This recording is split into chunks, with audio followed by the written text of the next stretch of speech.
എല്ലാവർക്കും നമസ്കാരം. പുതിയൊരു വീഡിയോയിലേക്ക് സ്വാഗതം.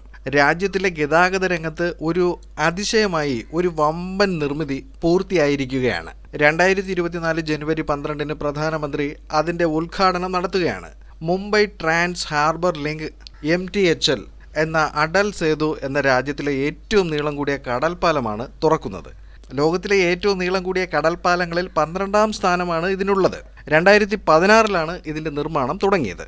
21.8 കിലോമീറ്റർ നീളമുള്ള ഈ പാലം നിരവധി പ്രത്യേകതകളുള്ളതാണ്. സൗത്ത് മുംബൈയെയും നവി മുംബൈയെയും തമ്മിൽ ബന്ധിപ്പിക്കുന്നതിനാണ് ഈ പാലം നിർമ്മിച്ചിരിക്കുന്നത്.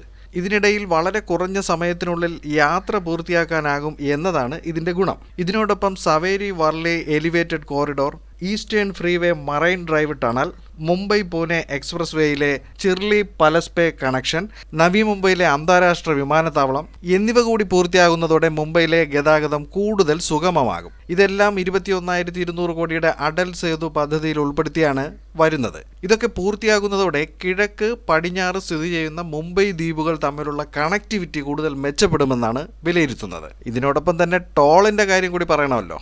ഒരു വശത്തേക്ക് 250ഉം ഇരുവശത്തേക്ക് റൗണ്ട് ട്രിപ്പിന് 375ഉമാണ് ആദ്യ വർഷം ടോൾ നിരക്ക് ഈടാക്കുന്നത്.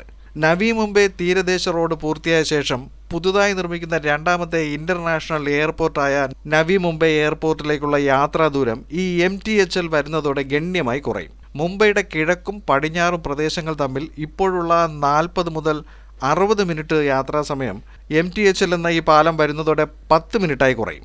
സബർബൻ ബാന്ദ്രയിൽ നിന്ന് വരുന്ന യാത്രക്കാർക്ക് 40 മിനിറ്റ് കൊണ്ട് നവി മുംബൈയിലും എത്താം. അടൽ ബിഹാരി വാജ്പേയി സേവാരി നവ ശേവ അടൽ സേതു എന്നാണ് ഈ പാലത്തിന്റെ മുഴുവൻ പേര്.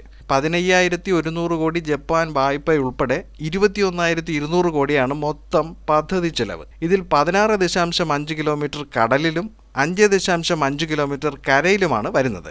നിർമ്മാണ വിശേഷങ്ങൾ നോക്കുമ്പോൾ 17 ഈഫൽ ടവറുകൾ നിർമ്മിക്കുന്നതിന് തുല്യമായ 17,000 ടൺ സ്റ്റീലാണ് ഇതിലുപയോഗിച്ചിരിക്കുന്നത്. L&Tയാണ് ഈ പാലം നിർമ്മാണം നടത്തിയത്.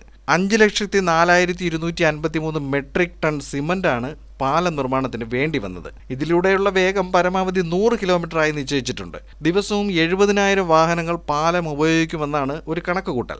കടലിൽ നിന്നുള്ള പ്രതിഭാസങ്ങളെ ചെറുക്കുവാനും പരിസ്ഥിതിക്ക് കോട്ടം വരുത്താതെയുമുള്ള ഏറ്റവും നൂതനമായ സാങ്കേതിക വിദ്യയാണ് ഇതിൻ്റെ നിർമ്മാണത്തിൽ ഉപയോഗപ്പെടുത്തിയിരിക്കുന്നത്.